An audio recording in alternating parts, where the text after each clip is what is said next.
আরে ভাই, আমি মাংস খাবো কি খাবো না সেটা আমার ব্যাপার। আপনার কর্মচারী জিগানোর কেঠা? আমি টাকা দিয়ে মাংস কিনছি, সেটাও কি ওরে কৈফিয়ত দিতে হবে? আরে এই নেন আপনার টাকা। আরে কি হইলো এটা?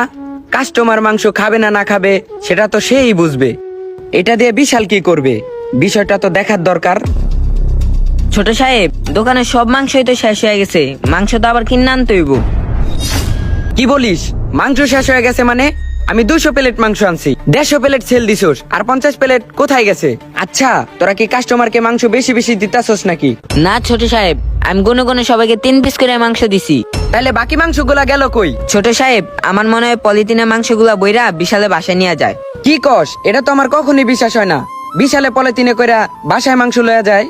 তাছাড়াও তো আমার অনেক পুরনো দিনের স্টাফ, আর তুই এটা বললি, এটাই আমি বিশ্বাস করলাম। বিশ্বাস হইতাছে না আপনার? রাত্রেবেলা ওই পলিথিনে মাংসগুলো